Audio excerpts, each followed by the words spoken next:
بہت زیادہ مال دولت وجاہت شہرت کے باوجود جو لوگ نفسیاتی طور پر کسی میل کچیل کا شکار ہوتے ہیں، ذہنی طور پر وہ ساری صلاحیتوں کے باوجود بھی کمزور، بے چین اور بے سکون رہ جاتے ہیں۔ زندگی میں گمان، سوچ، اپنی نفسیات کو ہمیشہ اچھا رکھیں۔ کبھی بھی اپنے آپ کو الجھاؤ کا شکار نہ ہونے دیں۔ جس آدمی نے سکون لینا ہے اس نے بھی یہاں سے لینا ہے، اپنے اندر سے۔ جس نے مطمئن ہونا ہے اس نے بھی خود بخود ہی ہونا ہے، اور جس شخص نے بے سکون رہنا ہے اس نے بھی خود بخود ہی رہنا ہے۔ میرے نبی کریم علیہ السلام نے اپنے صحابہ کو مطمئن زندگیاں فراہم کی، اطمینان بخش رویے حضور نے دیے۔ آپ غور فرمائیں گے کہ غریب ترین صحابہ بھی جب کوئی ان سے پوچھتا تھا کیفیت کیا ہے تو وہ کہتے تھے الحمدللہ، اللہ نے ہمیں نبی کریم کا غلام بنا دیا ہے۔ اب ہم خود اپنے آپ کو اتنا نفسیاتی طور پر کمزور کر لیتے ہیں، سوچ سوچ کے کہ فلانا بڑا ہو گیا ہے میں چھوٹا رہ گیا ہوں، فلاں آدمی آگے نکل گیا ہے میں پیچھے رہ گیا ہوں۔ یہ چیز انسان کو کمزور کرتی ہے۔ انسان اگر یہ تصور کر لے کہ جو میرے حق میں بہتر تھا میرے رب نے مجھے عطا کر دیا ہے، اسے سکون نصیب ہوتا ہے، پھر نفسیاتی مسائل ختم ہوتے ہیں۔ بڑے بڑے سمجھدار لوگوں کو کالا جادو ہو جاتا ہے، اور بڑے بڑے عقل مند لوگ ہوتے ہیں جن کی بھابھی انہیں نظر لگا دیتی ہے۔ بڑے بڑے سمجھدار لوگ ہوتے ہیں کہ جن کی دکان کے آگے کوئی تعویذ پھینک جاتا ہے۔ بڑے سمجھدار لوگ ہیں لیکن وہ چھوٹی چھوٹی باتوں سے اتنے کمزور ہو گئے کہ سانپ سے ڈرتے ڈرتے رسیوں سے بھی ڈرنا شروع کر دیے۔ رسیوں سے، وہ جی میں صبح کل چل رہا تھا تو میرے پیچھے کوئی چل رہا تھا تو میں نے کہا سایہ ہوگا آپ کا، کوئی ساتھ چلتا ہے۔ ایک حدیث ہے ترمذی شریف کی، اسے یاد کر لیں، بڑا نفع دے گی۔ میرے نبی کریم علیہ السلام نے فرمایا اگر ساری دنیا مل کے بھی تیرا نقصان کرنا چاہے تو جب تک رب کی مشیت نہ ہو تیرا نقصان ہو نہیں سکتا۔ ختم ہو گئی بات، باہر آ جائیں اس چیز سے۔ اور فرمایا سارے زمانے کے لوگ مل کر تیرا نفع کرنا چاہیں تو جب تک اللہ نہ چاہے وہ تیرا کوئی نفع کر نہیں سکتے۔ نقصان بھی اللہ کی مشیت پہ ہے، نفع بھی اللہ کی رضا پہ ہے، تو پھر آپ بلا وجہ لوگوں کو دیکھ کر ٹینشن کیوں لیتے ہیں؟ پریشانی کاہے کی ہے؟ آزمائش کس بات کی ہے؟ اپنے آپ کو سکون دیں، اپنے آپ کو مطمئن کریں، کہیں رب بڑا ہی مہربان ہے، اس نے جہاں اچھا سمجھا ہے وہاں اس نے مجھے رکھا ہے۔ اپنے ذہن کو اطمینان دیں، سکون دیں۔ میرے نبی کریم علیہ السلام کی پوری حیات مبارکہ میں آپ کو شکوہ نہیں ملے گا کہیں بھی۔ حضور یتیم پیدا ہوئے، کتنی دفعہ آپ کو کتابوں میں ملتا ہے کہ حضور روئے ہوں کہ میرا باپ ہوتا تو ایسے ہوتا، میری اماں ہوتی تو ایسے ہوتی۔ ہم روز نہیں روتے۔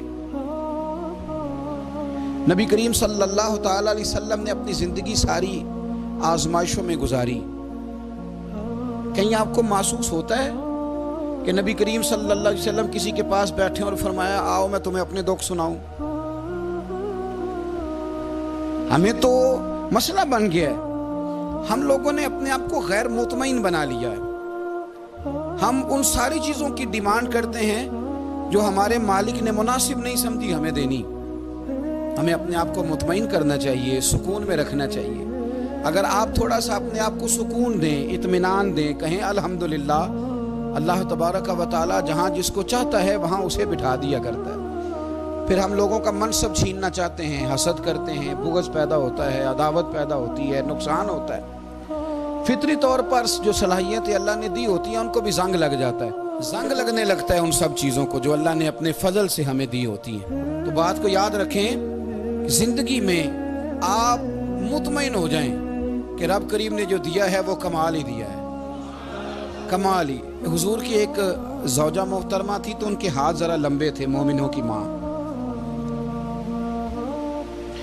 بعض خواتین نے ان سے کہا کہ لمبے ہاتھوں والی، ہم بنا لیتے ہیں نا یہ بھی بات کہ اس کا ناک موٹا ہے تو اس کی آنکھیں چھوٹی ہیں تو اس کے کان بڑے ہیں تو اس کے ہاتھ کیسے ہیں، تو کہا لمبے ہاتھوں والی، تو وہ پریشان ہو گئی۔ نبی کریم علیہ السلام تشریف لائے، کیا ہوا؟ عرض کی یا رسول اللہ مجھے لمبے ہاتھوں والی کہتے ہیں۔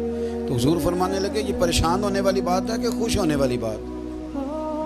یا رسول اللہ کیا مطلب؟ فرمایا تو کہہ کہ رب نے لمبے ہاتھ اس لیے دیے ہیں تاکہ میں سخاوت زیادہ کر سکوں، میں سخاوت زیادہ، یہ جو میرا چہرہ ہے نا، یہ جو آپ کا چہرہ ہے، یہ آپ کی چاہت ہے کہ اللہ کی؟ فی ای صورت ما شاء رکبک، اللہ فرماتے ہیں جیسے میں نے چاہا ہے ویسے تجھے بنایا ہے۔ تو اگر میرا موٹا ناک، میری چھوٹی آنکھیں، میری بڑی آنکھیں، میرے چپٹے کان، یہ میرے تو نہیں، یہ تو میرے رب کی چاہت ہے۔ مجھے اپنے موٹے ہونٹوں سے نفرت کرنی چاہیے کہ اللہ کی چاہت سے پیار کرنا چاہیے؟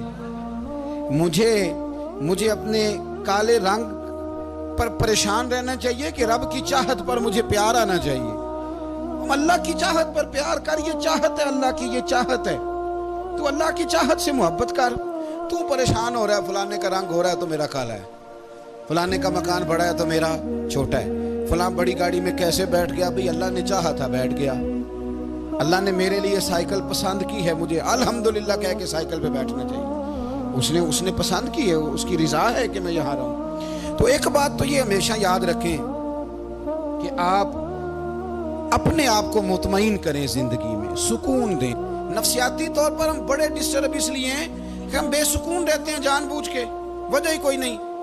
لیکن جب تک زندگی ہے اللہ نے زندہ رکھنا ہے، اور جب وقت آ جانا ہے تو پھر کوئی ہمیں بچا سکتا، تو ٹینشن کس بات کی، ڈپریشن کس بات کا؟ ایک بات۔ دوسری بات یہ کہ دوسروں کی نفسیات کا بھی تھوڑا تھوڑا خیال کریں۔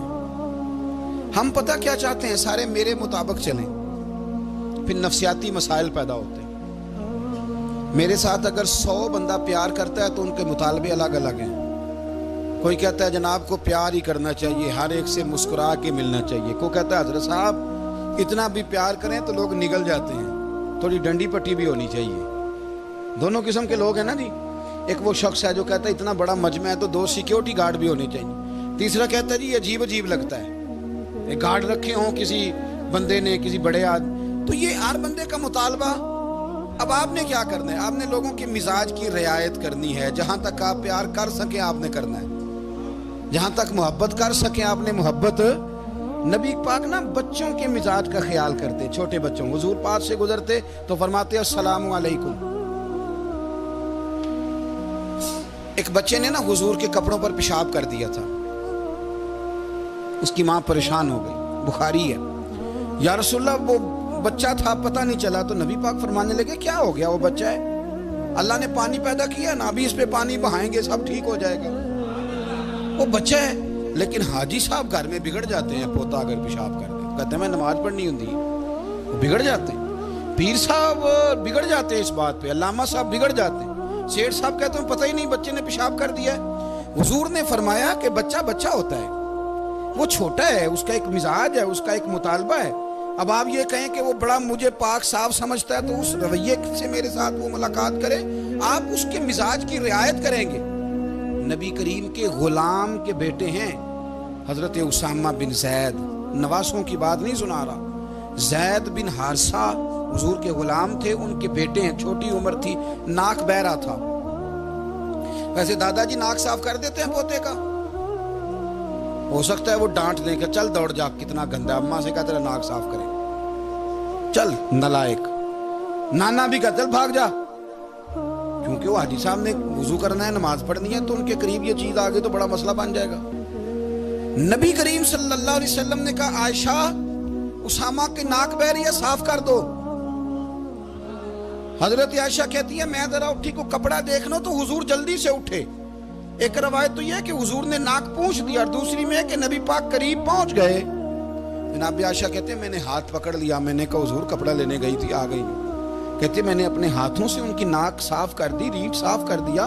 اللہ کے رسول گویا میری طرف دیکھ کے مسکرائے، حضور راضی ہوئے۔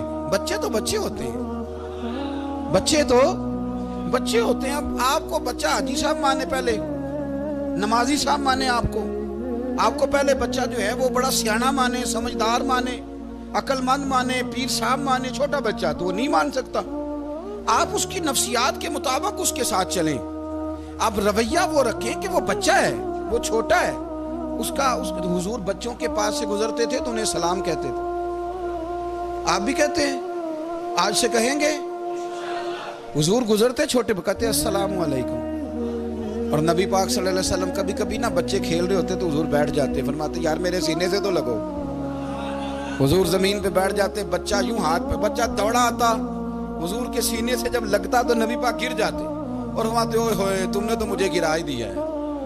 یہ بچوں کے ساتھ آپ جو رویہ رکھیں گے وہ میٹھا ہوگا۔ اب آپ کہیں گے چونکہ اب میں ایک عہدے پہ ہوں، میں ایک منصب پہ ہوں، تو یہ آپ کی نفسیاتی کمزوری ہے۔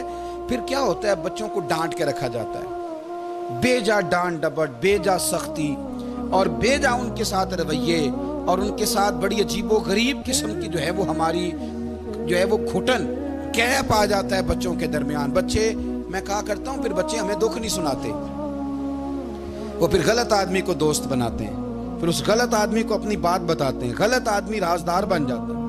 آپ ان کی نفسیات کے مطابق ان سے پیار کریں، انہیں ٹائم دیں، آپ دیکھیں یہ کیا سوچتے ہیں، کیا کہتے ہیں، کس طرح کا ان کا رویہ ہے بچوں کے ساتھ۔ پھر نوجوان جب کوئی ہو جاتا ہے تو اس کی سوچیں جوان ہو جاتی ہیں۔ نوجوانوں سے معذرت کے ساتھ نبی پاک علیہ السلام نے نوجوانوں کی حکومت سے پناہ مانگی، نوجوانوں کی حکومت سے پناہ مانگی ہے، اس لیے کہ نوجوان بڑی جلدی پیار بھی کرتا ہے اور بڑی جلدی نفرت بھی کرتا ہے، سوچیں مضبوط نہیں ہوتی۔ نوجوان آدمی، جوان آدمی، بکھری ہوئی سوچیں ہوتی ہیں۔ میرے رسول کریم صلی اللہ علیہ وسلم نوجوانوں سے ان کے مزاج کے مطابق ڈیل کرتے تھے، ان کی طبیعت کے مطابق ان کی ذہن سازی کرتے تھے۔ ہم نہ جوانوں کو وقت نہیں دیتے، ہم مطالبہ کرتے ہیں نوجوان سے کہ وہ ہے نوجوان، باتیں بوڑھوں والی کرے۔ اگر جوانی میں بوڑھوں والی باتیں کرے تو پھر تو شیخ سعدی کہتے ہیں سارے بوڑھے چھوڑ کے اس نوجوان کے پاس بیٹھو، اس کے پاس فیض زیادہ ہے۔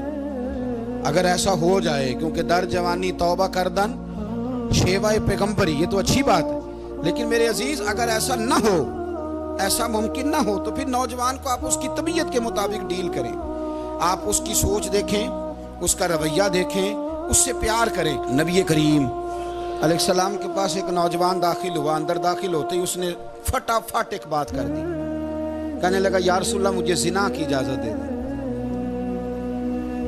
میرے جذبات بہت بھٹک گئے، میں روک نہیں سکتا۔ ہمارے ہاں ہمارے گھر میں کوئی فون کرے تو ہم غیرت مند بن جاتے ہیں، میری غیرت کو گوارا نہیں کہ کوئی میرے گھر میں فون کرے، اور اگر میں کسی کے گھر میں فون کروں تو پھر غیرت کدھر گئی؟ پھر بھی آپ غیرت مند نہیں صاحب، پھر بھی آپ غیرت مند نہیں۔ اگر آپ کسی کے گھر فون کرتے ہیں تو آپ غیرت مند نہیں، تو یاد رکھیں اگر آپ یہ حرکت کر رہے ہیں تو پھر آپ کو بھی تھوڑا احساس ہونا چاہیے نا۔ نبی کریم صلی اللہ تعالی علیہ وسلم سے اس نے کہا مجھے زنا کی اجازت دے دیں۔ حضور فرمانے لگے آگے آ جاؤ۔ حضرت عمر کہتے ہیں مجھے بڑا غصہ تھا، میرا دل کر رہا تھا اٹھوں اور 2 تھپڑ ماروں اسے، طریقہ ہے بات کرنے کا۔ حضور نے بلایا، پاس بٹھایا، تھپکی دی، فرمایا ایک بات تو بتا، تیرے سوال کا جواب پھر دیتا ہوں، ایک بات تو بتا۔ یا رسول اللہ صلی اللہ تعالی وسلم ارشاد فرمائیے۔ حضور فرمانے لگے تو پسند کرتا ہے کہ تیری بہن کے ساتھ کوئی زنا کرے؟ پسند کرتا ہے تو کہ تیری بہن کے ساتھ کوئی زنا کرے؟ کہنے لگا حضور میں بات بھی سننا پسند نہیں کرتا۔ تیری بیٹی کے ساتھ؟ کہنے لگا حضور زبان اس کی کھینچ لوں گا جو یہ بات کرے گا۔ کہا تیری ماں، تیری پھوپھی، خالہ کا؟ حضور خبردار، کسی بندے کو میں اجازت نہیں دوں گا۔ رسول کریم فرمانے لگے جس سے تو زنا کی اجازت مانگ رہا ہے وہ بھی تو کسی کی بہن ہے نا، وہ بھی تو کسی کی بیٹی ہے۔ جو غیرت، جو حمیت یہ اپنے گھر کے بارے میں آتی ہے وہ دوسرے کے بارے میں کیوں نہیں آتی؟ جب نبی کریم نے اس نوجوان کو اس کے مزاج کے مطابق سمجھایا تو اس کی آنکھوں میں آنسو آ گئے۔ عرض کرنے لگا یا رسول اللہ صلی اللہ تعالی علیہ وسلم، حضور زنا کی ارادہ تو ایک طرف، آج کے بعد میری زبان پر اس کا نام بھی نہیں آئے گا۔ آپ سامنے والے کی نفسیات کو دیکھیں، آپ اپنے موڈ میں نہ رہیں۔ مجھے بڑی اچھی طرح یاد ہے ایک دفعہ نا مسجد میں ایک بچے نے نا آدھی بازوؤں کی شرٹ پہن کے نماز پڑھی. ایک بابا جی نے ان کو نا منع کیا, کہنے پورا کپڑے پا کے آیا کر, پتا نہیں تمہیں.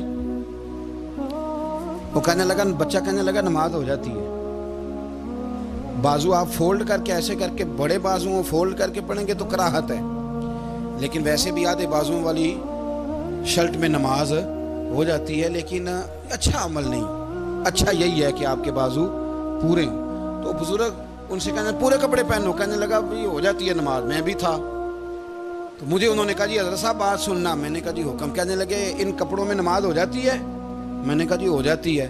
کہنے لگتا ہے منڈا چودھریاں دا ہے, منڈا لگتا ہے چودھریاں دا ہے. فٹافٹ اسی وقت انہی پیروں پہ میں کہا جی ہے واقعی چودھریاں دا بچہ. لیکن مسئلہ یہ ہے کہ دین چودھری کے لیے بھی وہی ہے اور غریب کے لیے بھی. تو آپ اس بچے بیچارے کو اندر آنے تو دیں, اس کو مسجد میں داخل ہونے دیں, انشاءاللہ کپڑے بھی ٹھیک پہن کے آ ہی جائے گا.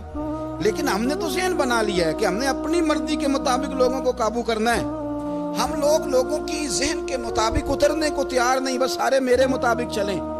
یہ تو بات کو پیشوا کرے گا, مقتدا کرے گا, وہ بھی سمجھائے گا. رسول کریم علیہ الصلوۃ والسلام لوگوں کو جبرن نہیں جھکاتے تھے, حضور دلائل دیتے. نوجوان بچوں کو موقع دیں, انہیں سمجھائیں, انہیں قائل کریں, ان سے پیار کریں, ان کی نفسیات کو سمجھیں, اس کے مطابق ان کے ساتھ آپ ڈیل کریں, پھر آگے بڑھیں.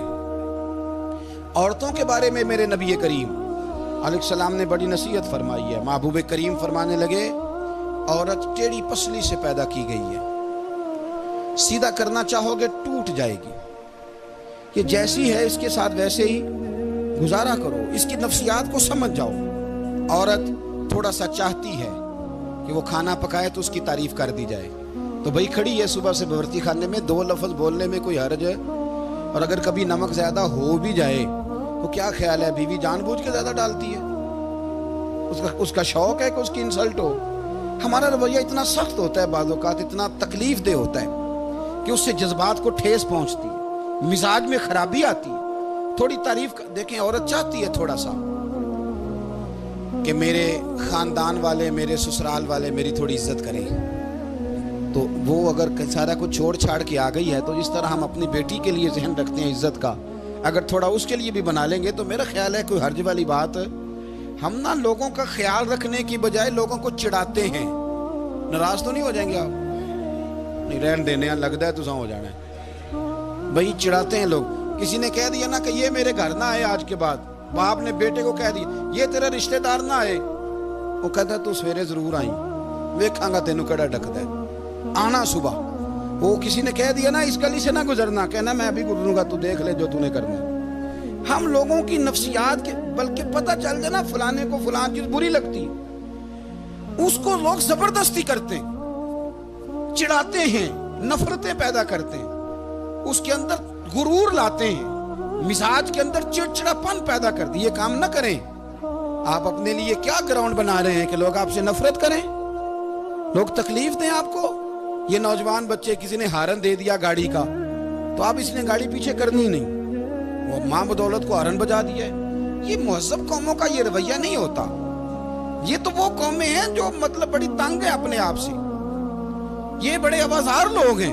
ٹھنڈے رہیں, میٹھے رہیں, پیار کریں, دوسروں کے جذبات کا احساس کریں. نبی کریم صلی اللہ تعالیٰ علیہ وسلم نے ایک دن حضرت عائشہ صدیقہ سے کہا, عائشہ تیرے ساتھ ایک بات نہ کروں, حضور کریں. فرمایا جب تو ناراض ہوتی ہے تب بھی مجھے پتہ چل جاتا ہے, اور جب تو راضی ہوتی ہے تب بھی مجھے خبر ہو جاتی ہے. اتنا دھیان رکھتے ہیں خامن گھر میں کہ اب اس کی پوزیشن کیا ہے, اور اب یہ کیا سوچتی ہے, اور کس بات پہ اس کو جو ہے وہ ناراضگی ہوتی ہے. مجھے جب تو راضی ہوتی ہے تب بھی پتہ ہوتا ہے. تو حضرت عائشہ کہتی ہے نہیں حضور ایسی تو بات ہی کوئی نہیں, آپ بتائیں. تو حضور فرمانے لگے جب میں کسی اور زوجہ کے پاس تھوڑا وقت گزار لیتا ہوں زیادہ, اور جب میں آتا ہوں تو ناراض ہوتی ہے. یا رسول اللہ آپ کو کیسے پتا؟ فرمایا بتاؤں حضور بتائیں. فرمایا اس وقت جب تو قسم اٹھاتی ہے تو کہتی ہے لا و رب ابراہیم, مجھے ابراہیم کے رب کی قسم. اور جب تو مجھ سے راضی ہوتی ہے تو کہتی ہے لا و رب محمد, مجھے محمد کے رب کی قسم. تو پھر حضرت ابراہیم کا نام لے کے کہ حضرت عائشہ کہنے لگی محبوبہ قربان جاؤں, بات بالکل ٹھیک ہے. ایسے ہی ہے یا رسول اللہ, بالکل ایسے ہی ہے. جب تھوڑی خفگی ہوتی ہے تو میں یہ کام, تو حضور تو لوگوں کے مزاج کا خیال کرتے تھے. نبی کریم کو تو پتا ہوتا تھا، لیکن ماں بدولت کہتے ہیں سارے میری مرضی کے مطابق چلیں۔ ہاں میں نے زندگی میں یہ تجربہ بھی کیا ہے کہ آپ لوگوں کا خیال رکھنے لگ جاتے ہیں تو لوگ خراب بھی ہو جاتے ہیں، اس میں کوئی شک نہیں۔ وہ سمجھتے ہیں شاید میری ضرورت بڑی ہے، نہ یہ بات نہیں بھائی، بات کچھ اور ہے۔ حضور رحمت اللہ للعالمین ہے نا، تو کافر ہے یا منافق ہے، حضور کی تو ڈیوٹی ہے پیار کرنا، لیکن کافر کو تو چاہیے نا کلمہ پڑھے، منافق کو تو چاہیے نا مومن بنے۔ او بھائی میں نے کہا وہ بزرگ ہیں، ان کی ذمہ داری ہی پیار کرنا ہے، وہ جو بھی جائے گا اس سے، لیکن تو بتا تو نے پیار میں سے سیکھا کیا ہے، لیا کیا ہے، تیرے اوپر اثر کیا ہے؟ پیار کرنا، شفقت کرنا اور ہے، یہ جملہ میرا یاد رکھنا، پیار کرنا کسی سے اور ہے اور اس سے راضی رہنا یہ بات اور ہے۔ کسی پر شفقت کرنا اور ہے اور اس بندے سے راضی رہنا، یہ آپ دیکھیں کہ وہ راضی ہے آپ سے کہ نہیں، کہ خالی پیار ہے، خالی شفقت ہے۔ شفقت تو مجبوری ہے، کرنی ہے۔ تو میرے عزیز یاد رکھیں، نبی کریم تھوڑا تھوڑا خیال کرتے، دیکھتے بندہ اس کے مزاج کے مطابق، دیہاتی آتا تو حضور اس کا بھی خیال کرتے۔ حضرت ظاہر دیہاتی تھے، وہ آتے تھے ترکاریاں لے کے گاؤں سے، نبی کریم صلی اللہ علیہ وسلم پیار کرتے تھے، وہ کئی دفعہ عجیب و غریب باتیں بھی کرتے تھے، حضور محبت سے پیش آتے تھے۔ آپ سامنے امام حسن کے پاس ایک بندہ ہے، بڑی مزیدار بات داتا علی اجویری نے لکھی، مجھے پڑھ کے بڑا ہی مزہ آیا اور سمجھ بھی آئی کہ اہل بیت نبوت کی اصل مخالفت کون کرتا ہے۔ ایک شخص آیا تو اس نے آ کے نا معاذ اللہ حضرت مولا علی شیر خدا کو، معاذ اللہ ثم معاذ اللہ، امام حسن کے والد کو برا بلا کہا، پھر امام حسن کو کہا، وہ برا بلا کہتا جا رہا ہے، امام حسن مسکراتے جا رہے ہیں، ہنستے جا رہے ہیں۔ انجوائے کرنے کا آپ کا موڈ بن جائے تو سب کچھ انجوائے ہو سکتا ہے، لیکن اگر آپ نے مرچیں دانتوں کے نیچے رکھ کے اچھی طرح چبا لی ہوں اور کانوں سے بھی دھواں نکل رہا ہو تو پھر تو بھائی کوئی چیز بھی انجوائے نہیں ہوتی۔ پھر تو قصور یہ ہے کہ مرچیں نہیں چبانی تھی، آپ نے اپنا مزاج خود بڑا کڑوا کر لیا ہے، وہ کیسے کام چلے گا؟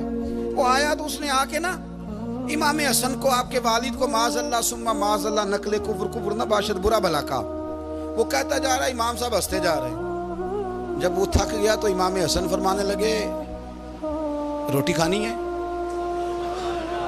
بھوک تو نہیں لگی ہوئی؟ کہنے لگا بڑی لگی ہوئی ہے۔ فرمانے لگے اس کو روٹی کھلاؤ، اس کو روٹی کھلائی، فرمایا تیرا حال؟ کہنے لگا بڑا غریب ہوں۔ ایک پیالے میں چاندی بھر کے امام حسن نے اسے دی، اور جب اس کو دے دی نا تو غور سے چہرہ دیکھنے لگا، کہنے لگا آپ کا حلم دیکھ کے، سخاوت دیکھ کے مجھے یقین آ گیا ہے کہ آپ واقعی خون رسول ہیں۔ امام صاحب فرمانے لگے یہ بیچارہ اصل میں تنگ ہے اپنی زندگی سے، اصل اس کا حال کوئی نہیں تو میرے ساتھ یہ حرکتیں کر رہا ہے۔ تو یہ آپ سمجھیں اس بات کو، کچھ لوگ بیچارے ویسے ہی تنگ ہوتے ہیں، پریشان ہوتے ہیں، ویسے ہی بلا وجہ معاملہ ہی کوئی نہیں۔ امام حسن رضی اللہ تعالیٰ عنہ نے ہمیں سبق دیا ہے۔ وہ علامہ اقبال کہتے ہیں کہ ایک مولانا نا میرے سامنے نا ایک بھوکے آدمی کو سامنے بٹھا کے تو حدیث پاک کا درس دے رہے تھے۔ بندے کو بھوک بڑی لگی ہوئی تھی، وہ درس دیتا جا رہا ہے۔ تو اقبال کہتے ہیں میں نے اسے کہا کہ فاقہ کش کو درس سے شریعت سے کیا غرض، اس کے شکم کی آگ کو تو روٹی چاہیے، بھائی اسے روٹی کھلا، اسے تیری کوئی سمجھ نہیں آ رہی، تو بھوک لگی ہوئی ہے، پہلے کھانا کھلا لے، پھر ذرا اس کے ہوش ٹھکانے آئیں گے، پھر اسے دین کی بات بتانا۔ ہم لوگوں کا ذہن نہیں سمجھتے کہ بندہ کس قسم کا ہے۔ سارے ہی صحابہ حیا والے تھے، سارے ہی اکرام والے تھے، پر حضور سید عالم صلی اللہ علیہ وسلم کی پیاری زوجہ حضرت عائشہ صدیقہ رضی اللہ تعالیٰ عنہ فرماتی ہیں کہ میں حضور کے گھر میں پردے کے پیچھے دیکھ رہی تھی، نبی کریم آرام فرمائے تو حضور کی نا تہمت مبارک پنڈلیوں سے ذرا اونچی ہو گئی، پنڈلیوں سے ٹخنوں تک مرد کا چھپا ہوا ہو تو وہ جائز ہے، اس سے نیچے ننگا نہیں کرنا چاہیے، اوپر اس سے ٹخنوں سے اوپر، نیچے ہو بھی جائے تو خیر ہے۔ حضور کی پنڈلیاں نا تھوڑی سی چادر ہٹی ہوئی تھی، پنیاں کہتے ہیں ہم پنجابی میں، پنڈلیوں سے ذرا چادر ہٹ گئی، حضور لیٹے رہے، آرام فرما رہے۔ فرماتی ہیں باہر دستک ہوئی، حضور نے فرمایا کون ہے؟ عرض کی ابو بکر صدیق کو، یا رسول اللہ اجازت ہو تو حاضر ہو جاؤں؟ حضور نے فرمایا آ جاؤ۔ کہتے ہیں حضور لیٹے رہے، حضرت ابو بکر آئے، بات چیت ہونے لگی، تھوڑی دیر کے بعد پھر دستک ہوئی، کون ہے دروازے پہ؟ یا رسول اللہ عمر بن خطاب ہوں۔ فرمایا آ جاؤ، آ گئے، بات چیت ہوتی رہی، تھوڑی دیر کے بعد عثمان غنی آئے، یا رسول اللہ آ جاؤں؟ فرمایا عثمان ذرا ٹھہر۔ حضرت عثمان ٹھہر گئے، نبی کریم اٹھ کے بیٹھے،